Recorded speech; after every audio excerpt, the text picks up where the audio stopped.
एक औरत सहाबिया अल्लाह के रसूल सल्लल्लाहु अलैहि वसल्लम की बारगाह में शिकायत की कि या रसूल अल्लाह, ये मेरा शौहर है ना, हमको बहुत परेशान करता है। बोले क्या हुआ? बोले या रसूल अल्लाह, ये रोज़ाना किसी न किसी मेहमान को लेके घर आ जाता है, खाना तो बनाना हमको पड़ता है, परेशानी उठानी हमको पड़ती है, इसको तो कुछ समझ में आता नहीं है। कोई दिन ऐसा नहीं जिस दिन मेरे घर मेहमान ना हो। बोला चल ठीक है, तुम घर चली जाओ। वो औरत घर चली गई, जवाब नहीं मिला कुछ, घर चली गई। और वो जब सहाबी जिसकी बीवी शिकायत करने आई थी, वो सहाबी अल्लाह के रसूल सल्लल्लाहु अलैहि वसल्लम की बारगाह में जब हाजिर हुआ तो अल्लाह के नबी ने इरशाद फरमाया कि क्या तुम मेरी दावत करोगे? कहा कि या रसूल अल्लाह एकदम करेंगे, आप इजाज़त दें। बोला कि मेरी इजाज़त है। कहा कि ठीक है या रसूल अल्लाह, दोपहर का खाना आप मेरे घर खा लें। बहुत खुशी की बात, वो सहाबी रसूल खुश हो गया कि अल्लाह के रसूल सल्लल्लाहु अलैहि वसल्लम मेरे घर का मेहमान बनेंगे। वो औरत खाना बनाई, बेहतरीन खाना। अल्लाह के रसूल सल्लल्लाहु अलैहि वसल्लम उस सहाबी के घर तशरीफ़ ले गए। खाना निकला, खाना खाए। खाना खाने के बाद आप वहाँ से जब निकलने वाले थे तो उस सहाबी से फरमाए कि अपनी बीवी से कहना, जब हम दरवाजे से बाहर निकलें, जब दरवाजे से तुम्हारे घर से बाहर निकलें तो तुम अपनी बीवी से कहना कि मेरे पीछे देखे, मेरे, अरे ज़ोर से बोले भाई, मेरे पीछे देखे। जब हम घर से बाहर निकलें तो अपनी बीवी से कहना मेरे पीछे देखे। तो साहबी जाकर बोला अपनी बीवी से कि देखो अल्लाह के रसूल सल्लल्लाहु अलैहि वसल्लम जब घर से हम लोग के निकलेंगे तो तुम दरवाज़ा खोल के पर्दा हटा के अल्लाह के रसूल के पीछे की तरफ देखना। वो अल्लाह के रसूल ने कहा। बीवी खुश हो गई, भाई क्या देखना? अल्लाह के नबी सल्लल्लाहु अलैहि वसल्लम खाना खाकर जब घर से निकले तो वो औरत पर्दा हटाकर देखने लगी। तो देखती क्या है? बिच्छू है, सांप है, कीड़ा है, मकोड़ा है। अल्लाह के रसूल आगे आगे जा रहे हैं, सांप, बिच्छू, कीड़ा, मकोड़ा सब पीछे पीछे जा रहा। ये औरत बेहोश हो गई, देखने के बाद बेहोश हो गई। शोहर पानी छिड़का, क्या हुआ? बेहोश क्या हो गई? कहा मत पूछिए, इतना कीड़ा, इतना मकोड़ा, इतना सांप, इतना बिच्छू देखे हम होश खो दिए। ये सहाबी रसूल अल्लाह के रसूल से पूछा जाके, या रसूलल्लाह सल्लल्लाहु अलैहि वसल्लम मेरी बीवी ने ये देखा। तो अल्लाह के नबी ने इरशाद फरमाया, अपनी बीवी से जाकर कह दो कि जब कोई मेहमान किसी के घर जाता है, जब मेहमान खाना खाकर उसके घर से रवाना होता है तो उसके घर से वबाएं, बलाएं, मुसीबत, दुख, दर्द हर चीज़ निकल जाती है, वो घर पाक हो जाता है। बात समझ में आई? अरे बात समझ में आई? बोलिए ना इंशाल्लाह। मेहमान का इकराम करेंगे, अरे मेहमान का इकराम करेंगे, मेहमान की इज्जत करेंगे, चाहे कोई भी मेहमान हो। देखिए मेहमान, हम ये नहीं कह रहे सिर्फ मुसलमान हो, नहीं, हिंदू भाई मेहमान बन जाए उनकी भी इज्जत करें, यहूदी हो उनकी भी इज्जत करें, नसरानी हो उनकी भी इज्जत करें, मुसलमान हो अल्हम्दुलिल्लाह सुम्मा अल्हम्दुलिल्लाह, फिर तो ये दोहरा अजर आपको मिलेगा, उनकी भी खिदमत करें। मेहमान कोई भी हो, किताबों में आया है कि मेहमान तुम्हारे घर पहुंच गया, अगर खिलाने को कुछ नहीं, मान के मेरे घर में कुछ नहीं, ना दाल है, ना चावल है, ना आटा है, ना गेहूँ है, ना मिर्च मसाला, सब सब्जी, कुछ नहीं है, हम मुफलिस आदमी, घर में कुछ नहीं है, तो किताबों में लिखा है कि तुम कर्जा लेकर मेहमान को खाना खिला दो। क्या लेकर? अरे जोर से बोलो भाई। कर्ज लेकर, कर्ज अगर मिल रहा हो, कर्ज लेकर मेहमान को खाना खिला दो, अल्लाह तेरे गुनाहों को माफ फरमा देगा। आहा, कितना बड़ा अजर है मुसलमानों, नौजवानों। इसलिए अपने दिल को वसी बनाओ, अपने हाथों को हमेशा वसी बनाओ, खुला हुआ बनाओ, इसको तंग ना करो, दिल को तंग ना करो, और अल्हम्दुलिल्लाह सुम्मा अल्हम्दुलिल्लाह सखी बनो। ए बाबू बैठ जाओ, काहे खड़े हो? बैठो। ये बच्चा बैठ नहीं पा रहा, पैंट खोल लो।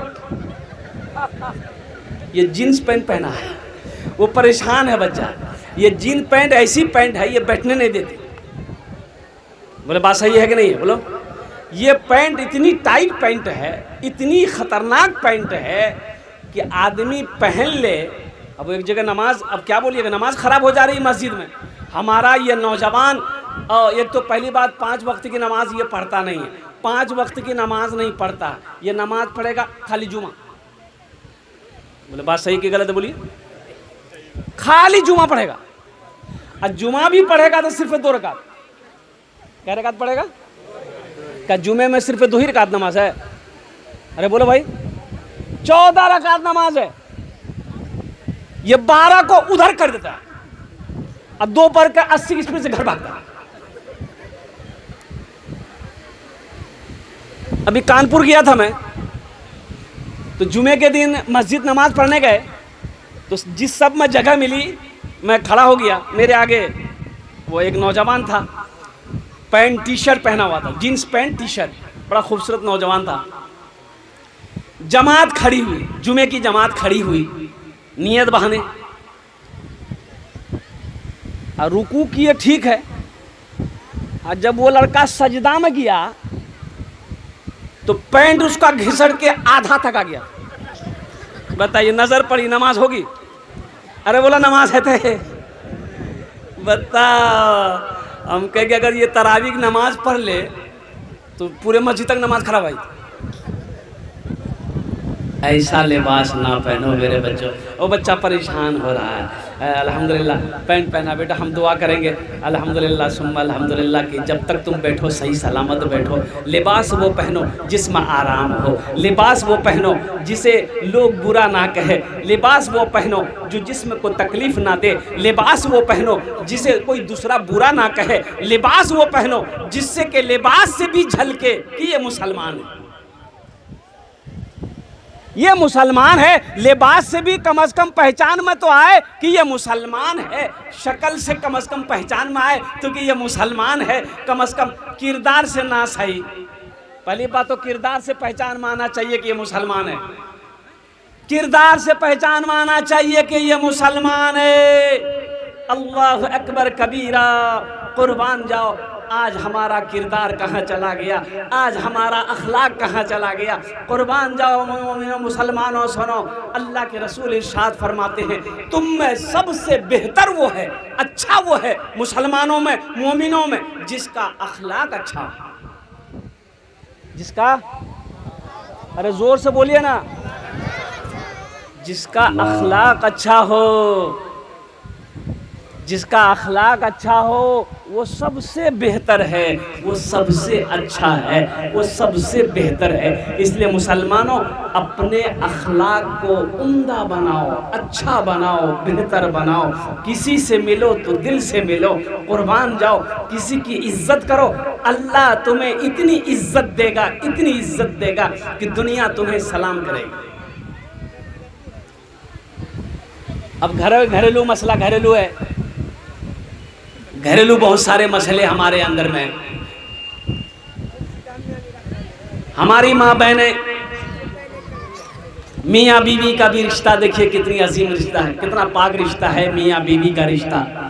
कुर्बान जाइए, ओ हो सबसे पहला रिश्ता, सबसे पहला रिश्ता मियाँ बीवी का रिश्ता, सबसे पहला रिश्ता बोलिए, अरे बोलिए ना भाई, शौहर बीवी का रिश्ता। जन्नत में हजरत आदम अलैहिस्सलाम को अल्लाह ने पैदा किया, तबीयत घबराने लगी, जन्नत में मन नहीं लगता था। तो हजरत आदम अलैहिस्सलाम सो रहे थे, नींद में सो रहे थे, आंखें बंद थी। तो आंख खोले तो देखा कि खूबसूरत लड़की मेरे पहलू में बैठी हुई है। तो दिल खुश हो गया, उठ के बैठ गया। छूना चाहे कि ये क्या है नहीं है, तो अल्लाह ने मना फरमा दिया, आदम ना इसे छू नहीं सकते, पहले इसका महर अदा करो। निकाह पढ़ो, पहले महर अदा करो फिर इसे छूना। अल्लाह ने मना कर दिया। हजरत आदम अलैहिस्सलाम हाथ रोक लिए, कहा कि अल्लाह मेरे पास तो कुछ नहीं देने के लिए, मैं मेहर क्या दूं इसको, मेहर में क्या दूं, मेहर में क्या दूं। हो नौजवानों, एक मसला एक हमारे समाज के अंदर में अभी महर, अरे देन महर है जो होता है ना, अभी निकाह पढ़ा है, परसों की बात बता रहा हूँ मैंने निकाह नहीं पढ़ाया। काहे निकाह नहीं पढ़ाया? वो निकाह की लिस्ट जब मेरे हाथों में दिया तो उसमें लिखा हुआ था देन महार 20 भर सोना। कितना? लड़का वहीं बेहोश हो जाता। 20 भर सोना देन महार, और ये 20 भर सोना, अभी सोना 1,20,000 रुपये भर है। 1,20,000 रुपये भर सोना है। अब 20 भर सोना देन महार। तो मैंने कहा कि ये लड़का के कौन काम करते हो? बोला हम दिल्ली में रहते हैं। हमको दिल्ली में क्या करते हो? बिल्ली पकड़ते हो? बोला नहीं, सिलाई मशीन चलाते हैं। हमने कितना कमाते हो? बोला कि वही 10-11 हज़ार तक का महीना कमा लेते हैं। हमने वाह वाह वाह, ये 24-25 लाख रुपए महर ये लड़का देगा कहाँ से? ये बताइए, देगा? अरे बोलो भाई, देगा? उसके पास उतनी रकम आएगी नहीं, वो देगा कहाँ से? ये तो वाजिबुल अदा है, महर वाजिबुल अदा है, अदा करना होगा, अदा करना होगा। अगर आपने अदा नहीं किया, बीवी को देन महर का पैसा नहीं दिया, मर गए, तो आपने पूरी जिंदगी उसके साथ जिना किया। हमारे यहाँ होता क्या है? देन महर नहीं दिया, मुन्नाक बाप मरी गई, मुन्नाक बाप मरी गई, तो लोग उसकी बीवी से कहता जो नहीं खुदिया बाप से माफ करा धनी देन मोहर कहिए कि खुदिया बाप तोरा देन मोहर माफ कर दिया। मरे के बाद माफ करती?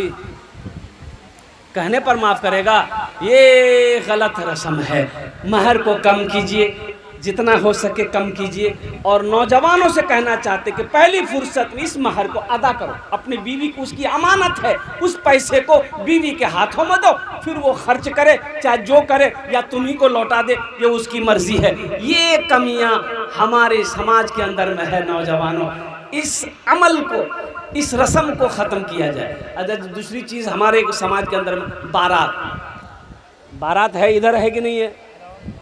अरे बारात है, इधर भी है।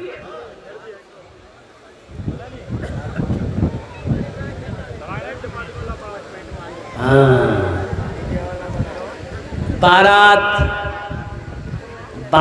का मजहब इस्लाम से कोई ताल्लुक नहीं है। एक बात याद रखिएगा, मजहब इस्लाम में कोई तसव्वुर नहीं है बारात का। बारात किस बला का नाम है? बारात किस बला का नाम है? ना ना ना ना, बारात है ही नहीं है। हाँ, दो चीज़ें हैं, सिर्फ दो चीज़ें हैं शादी के लिए। शरीयत में, मजहब इस्लाम में सिर्फ दो चीज़ें हैं। क्या है? निकाह है, वलीमा है। निकाह है, वलीमा है, बस यही है, बारात नहीं है। बारात, लेकिन हम लोग लड़ जाते हैं, वो नहीं हो 200 बाराती लाग जब में लड़की वाला के जी नहीं समझी, हालत हमार ठीक नहीं है, बारात कम करो। बोले नहीं, हमार पहुंच बहुत दूर तक जाओ, यहाँ से लाके जहन्नम तक पहुंचाओ। सब है कि लाग जब लगती की सबको ले जाना होगा, हमको तो सबको पूछना होगा। सब हमको ठूस ठूस के खिलाया है, उन लोगों को भी खिलाना होगा। तो खिलाना है तो आप अपने घर में खिलाइए। खिलाना ही है तो आप अपने घर में वलीमा कीजिए, खिलाइए। मना कौन कर रहा? मना किसी ने नहीं किया। वलीमा का हुक्म है, सवाब भी है, वलीमा कीजिए आप। बेटी वाला लड़की पसंद है, लड़की आपको पसंद है, 2-4 आदमी चाहिए। क्या आदमी? अरे जोर से बोलिए। 2 या 3 या 4 आदमी जाइए, लड़का को लेकर जाइए, लड़का को लेकर जाइए, मस्जिद में निकाह पढ़ाइए। कहाँ निकाह पढ़ाना? बोलो भाई। हाँ, मस्जिद में निकाह पढ़ाओ मुसलमानों, मस्जिद में निकाह पढ़ाइए। और लड़का से कहेंगे कि अपनी बीवी को हाथ पकड़ो, घर लेकर आओ, फिर अपने घर में वलीमा करो, वलीमे की दावत दो, वलीमा करो, खूब धूमधाम से करो। सिर्फ मटियारी नहीं, सिर्फ ये सिसोना नहीं, हम तो कहते हैं जोंकी ही नहीं, पूरे अररिया वालों को दावत दो, खा 3 दिन तक भोज। ये खाना खिलाओगे, ये सवाब का खाना है, वलीमे की इजाजत है, वलीमा करने में सवाब है, बारात का कोई तस्वुर नहीं है। इसलिए मुसलमानों, इस रस्म से आप बचें, बेटी वाले को बचाइए, उस बेचारे पर रहम कीजिए, जुल्म ना कीजिए। हर जुल्म करने वाला अल्लाह की बारगाह का मुजरिम है, वो अल्लाह की बारगाह में उसकी पकड़ होगी। इंशाअल्लाह अमल करेंगे। अरे कितने लोग करेंगे इंशाअल्लाह? हाथ उठाए इंशाअल्लाह। मस्जिद में निकाह करेंगे, बारात लेकर नहीं जाएंगे। हाँ अल्हम्दुलिल्लाह। अच्छा, बारात में देखिएगा, बारात में जाने के लिए कौन है भाई? ऑपरेटर कौन है? ये सूसन कम करवाइए, नहीं तो दुआ कर देंगे ऊपर ही चले जाइएगा। ऊपर मतलब क्या, तरक्की कर लेगा? थोड़ा सी हंसी दिया, ऊपर का मतलब यही है। हाँ अल्हम्दुलिल्लाह। तो मैं ये कह रहा था हम कि इस रस्म को ख़त्म करें। 2-4 आदमी जाइए, निकाह पढ़िए, लेके चलिए। और एक बात और देखने को मिल रहा है, यह हमारा नौजवान इतना बिगड़ा हुआ है। अभी स्मैक चला हुआ है, एक नशा है, स्मैकर सब। मेरा बच्चा नौजवान, वो टेबलेट भी आजकल मिल रही है सुनने में आया, सिरप भी मिल रही है। पीने के बाद लगता है नरेंद्र मोदी बन गया। तो मेरे बच्चों, छोड़ो इसको, छोड़ो इस नशा को। छोड़ोगे अल्लाह तुम्हें जन्नत में शराब पिलाएगा, शराबे तहूरा पिलाएगा। वो पाक शराब होगी जिसको पीने के बाद अल्हम्दुलिल्लाह सुम्मा अल्हम्दुलिल्लाह मस्त हो जाओगे। ये क्या, ये शराब, चुल्लू भर शराब ये पी रहे हो, टेबलेट खा रहे हो, सिरप पी लो। बताओ, ये खांसी के लिए सिरप है कि बेहोश होने के लिए सिरप है? कॉरेक्स एक ढक्कन पियो भाई, पूरे बोतलें उजली। अच्छा, नुकसान करेगा कि नहीं करेगा? भाई नुकसान करेगा ना, लीवर को खराब करेगा, मैदे को खराब करेगा, किडनी को खराब करेगा। मेरे बच्चों, नौजवानों, बचो, पटना जाओ, हॉस्पिटल, कैंसर हॉस्पिटल जाओ। इन आंखों ने देखा अल्लाह अकबर कबीरा। कलकत्ता जाओ, कैंसर हॉस्पिटल जाओ, देखो वहां जाकर बेड पर तुम्हारे जैसे जैसे खूबसूरत नौजवान बिस्तर पर तड़प रहा है। अल्लाह अकबर कबीरा, कैंसर की मर्ज में मुब्तला है, सालों साल हो गए, जिस्म सूख कर कांटा हो गया। ये जो अल्लाह ने तुम्हें सेहत दी है, इसकी कदर करो, इसकी कदर करो। नशा से बचो, बीड़ी से बचो, सिगरेट से बचो।